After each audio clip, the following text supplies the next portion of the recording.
On the 17th of April, 2017, in Elsie, Oregon, a caretaker who resided along the logging road was out for a walk when he made a startling discovery. Amidst the forest, he spotted what appeared to be a figure. Initially dismissing it as a prank, he approached cautiously, only to realize it was a lifeless body upon touching its hand. Hastening to a nearby convenience store, he promptly notified the authorities. The body, upon investigation, was identified as that of a woman named Anna, hailing from Moscow, thousands of miles away. She was found amidst a clutter of candy wrappers, cigarette cartons, fast food bags, and KFC receipts. Anna, aged 27, bore a fatal gunshot wound to the back of her head. The police were perplexed by the tragic circumstances surrounding the death of a young Russian woman found discarded in the United States. The story of 27-year-old Anna was truly heart-wrenching. She had been a courageous soul, relentlessly pursuing her dreams, only to meet a grim fate. Anna Alexievna Repkina hailed from Chelyabinsk, Russia, where she grew up in a loving family. Described as intelligent and diligent, Anna possessed a passion for travel, a love for rock music, and an affinity for cats, of which she had a few as companions. She cherished creating memories and capturing them through photographs, and above all, she yearned for love and companionship, dreaming of marriage, children, and a cozy home. Anna's endearing innocence and humor left a lasting impression on those around her, making her a joy to be with. However, in 2016, her world shattered when her fragile heart endured a devastating breakup. Her high school sweetheart, with whom she had shared 7 years of affection, abruptly ended their relationship. Yet Anna, with her resilient spirit, refused to dwell in despair and instead resolved to pursue her dreams with renewed determination. Convinced that her Prince Charming awaited, she ventured into the world of online dating, a burgeoning trend at the time. Soon, she found a match on a Russian dating site Immerse Prince, who in reality was William Hargrove, a 26-year-old Oregonian employed as a bouncer-turned-mechanic. Fascinated by Russian culture, William immediately captivated Anna's heart. William proved to be everything Anna had ever desired. Despite the physical distance between them, he showered her with compliments and made earnest efforts to be there for her whenever she needed him. Described by his friends as a witty, charming, and passionate individual, William was known for his affable nature and infectious humor. Reflecting on their time together, his former roommate remarked, "Jim had a way with words and could easily navigate any situation." They conversed daily, and their bond grew increasingly serious within the few months of their online connection. It seemed as though they were destined for each other, sharing an uncanny number of similarities. Their mutual love for music, especially live shows, coupled with their matching sense of humor, made them seem like the perfect match, a sentiment echoed by their friends. William's gestures of affection knew no bounds. He consistently sent Anna flowers, bridging the distance between them with romantic gestures. As their relationship deepened, they broached the topic of meeting in person to solidify the chemistry they felt through their phones. Thus, in December 2016, Anna and William took the bold step of booking a flight to Oregon to finally meet face-to-face. However, there was a hiccup. Anna mistakenly booked a flight to Portland, Maine, instead of Portland, Oregon. By the time the error was realized, she had already landed in Maine. Undeterred, Anna was determined to spend the Christmas holidays with her beloved boyfriend, and she did. Anna managed to resolve her flight issues and arrived in Oregon just in time. William warmly greeted her at the airport, and the pair spent blissful 10 days together.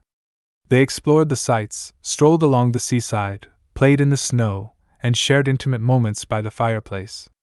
William introduced Anna to his circle of friends, and together they joyously welcomed the new year, sealing it with a kiss as the clock struck midnight. It was a Christmas dream come true for Anna. At the culmination of her visit, William surprised Anna with a heartfelt proposal, presenting her with his grandmother's emerald ring. Overjoyed, Anna accepted, and thus began the engagement of Repkina and William Hargrove. William's gestures of love and commitment seemed to confirm their perfect match. However, unbeknownst to Anna, William was leading a double life. Despite his engagement to Anna, he had been involved in a long-standing affair with his 33-year-old landlady, Michelle Chavez. Michelle, although married with 2 children, had captured William's heart, and their illicit romance had persisted for over a year, sailing on despite the stormy seas of secrecy. When Anna arrived for her visit, she unknowingly encountered her romantic rival in the form of William's landlady, Michelle. Surprisingly, Michelle appeared understanding of the situation, perhaps resigned to the fact that William's affection for her was unlikely to wane, or perhaps because she considered herself as insignificant as her own husband. Whatever her motives, Michelle chose not to expose their affair during Anna's stay, leaving both the prosecution and the public puzzled. Meanwhile, Michelle's husband remained oblivious to the unfolding drama until he stumbled upon the news of Anna and William's engagement. Shocked and hurt, he confronted Michelle, who hastily made plans to return to Russia, seemingly content with the turn of events. However, Michelle's emotions were far from settled. Upon seeing Anna's Facebook post flaunting her engagement ring, Michelle's anger surged. Determined to solidify her claim on him, Michelle removed her wedding ring and defiantly handed it to William, a symbol of her commitment to their tumultuous affair. Michelle's fury reached new heights when she discovered that William had repurposed her own wedding ring as Anna's engagement ring. Confronting him with her anger, William attempted to reassure her that his engagement to Anna meant nothing and promised to break it off on the 1st of March 2017. He even planned to return to Oregon with Michelle, bringing her wedding dress in tow. Michelle, fueled by a mix of anger and hope, resigned from her job and eagerly anticipated a future with her fiancé, William. However, not everyone shared Michelle's enthusiasm. William's mother, Lena, voiced her concerns about Anna's sudden decision to move to the other side of the globe for a man she barely knew. She worried that Anna was rushing into things, but ultimately conceded to let her daughter follow her heart. As Michelle's resentment simmered, she grew increasingly intolerant of the engaged couple's presence in her home. Feeling the strain of the situation, she demanded that William find alternative accommodations, unwilling to tolerate their continued cohabitation under her roof. William complied with Michelle's demand and found a separate apartment for himself and Anna, but he continued to see Michelle behind Anna's back. Despite his assurances of commitment to Michelle, she grew increasingly worried about the seriousness of William and Anna's relationship. Feeling compelled to intervene, Michelle reached out to Anna via Facebook, revealing the truth about William's infidelity and deception.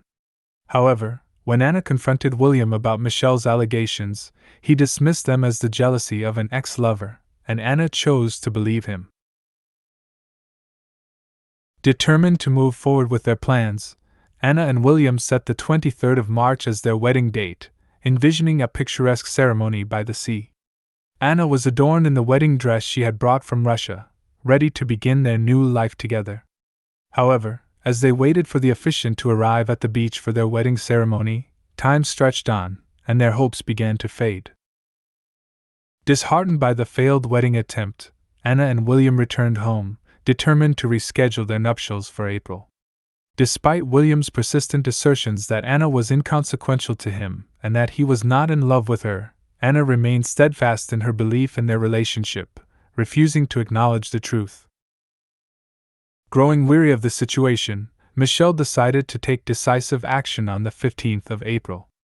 She issued an ultimatum to William, demanding that he choose between her and Anna. Michelle made it clear that William could no longer have both women in his life, forcing him to confront the reality of his situation.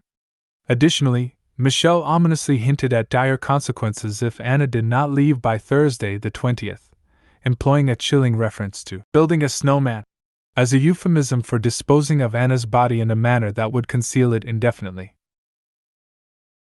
After delivering her ultimatum, Michelle found herself unable to reach William.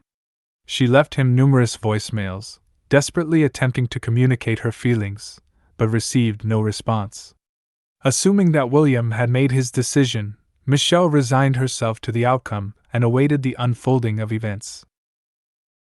On Sunday, the 16th of April, William called Michelle to inform her that he had ended things with Anna and was now a free man. Despite the messy breakup, Anna was already en route back to Russia. Meanwhile, William had encountered an unfortunate accident, colliding with a deer on his way to the LC Mercantile. In need of support, he reached out to Michelle and asked her to meet him at the store. They commemorated their renewed relationship by consummating it in William's car on the 17th of April, the same day Anna's body was discovered in the forest.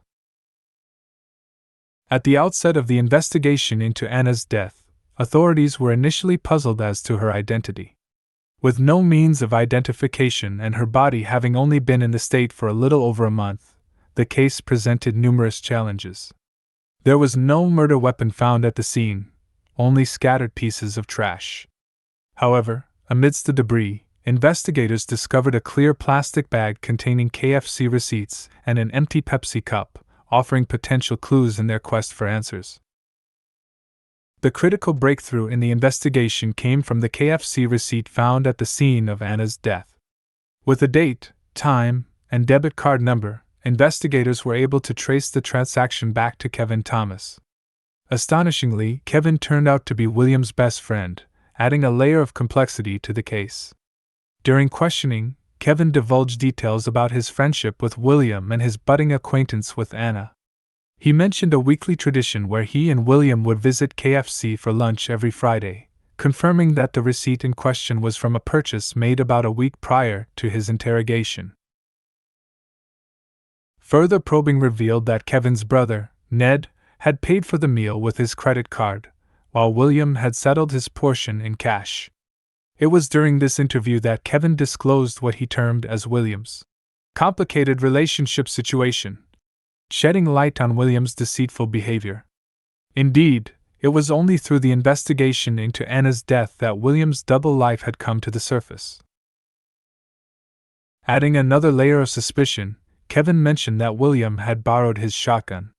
When pressed for details about the weapon, Kevin informed the police that William had yet to return it, raising further questions about William's involvement in Anna's demise.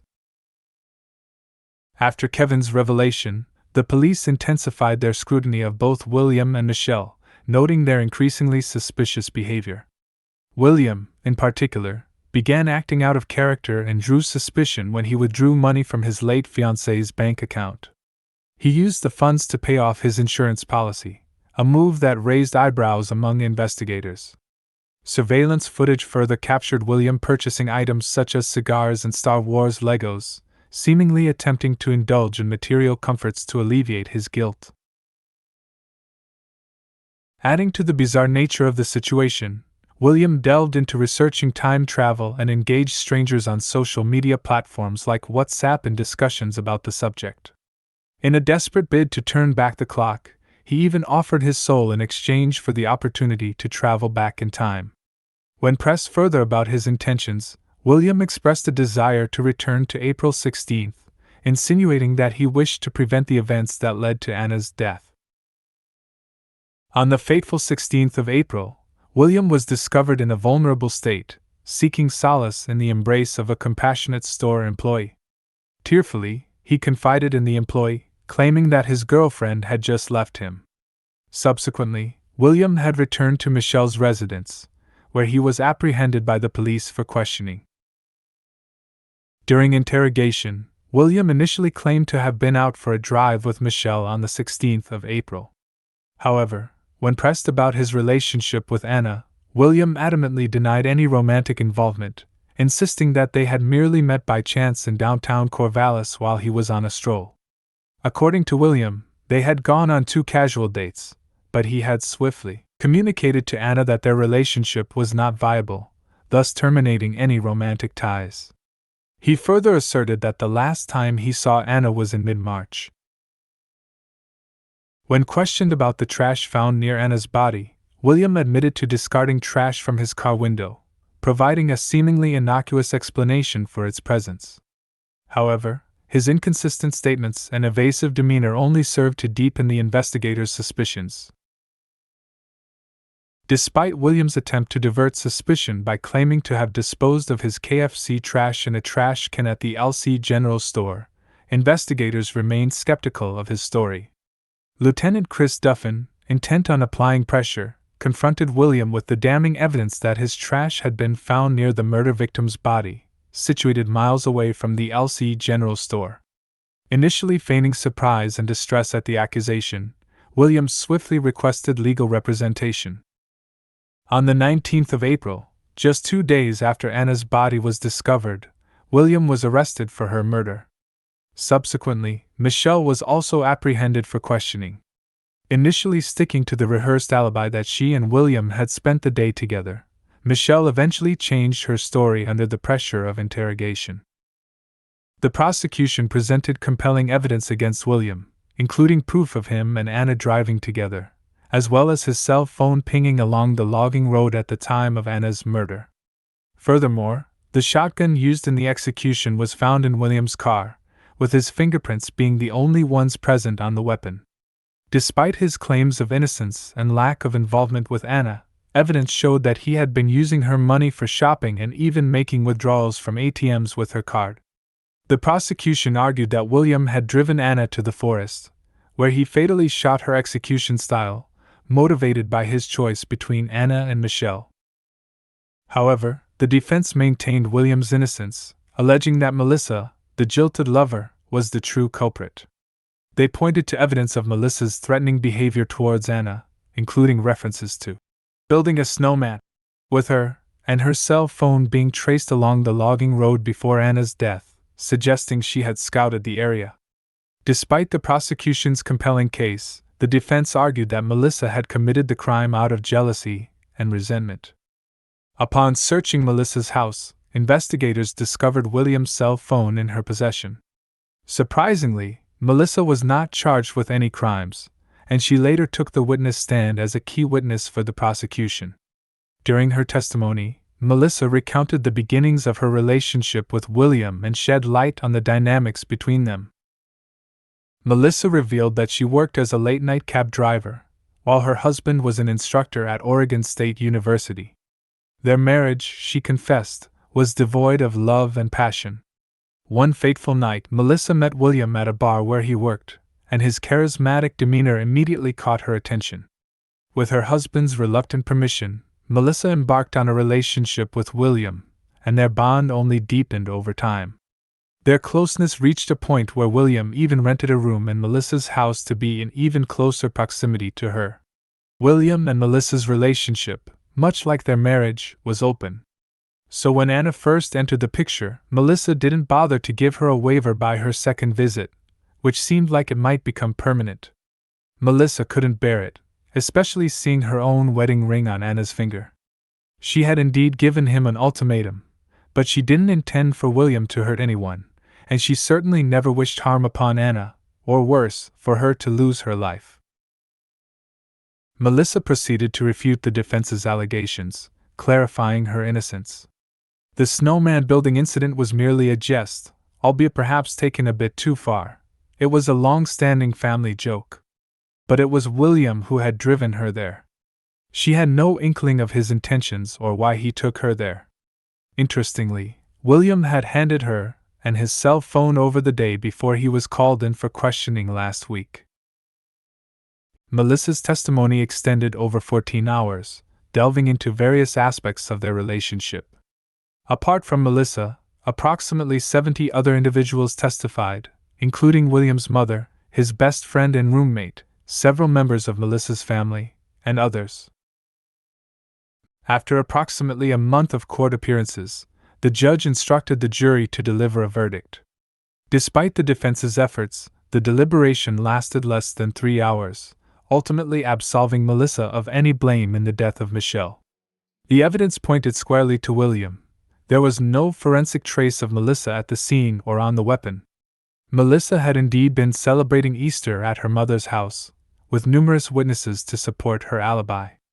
Despite maintaining his not guilty plea, William Hargrove was found guilty on all charges and sentenced to life in prison, with the possibility of parole in 25 years. His attorney announced plans to file an appeal in light of the strong, insurmountable evidence presented during the trial. Following the trial's conclusion, the jury members erected a cross on the logging trail where Anna was killed, serving as a poignant memorial to her.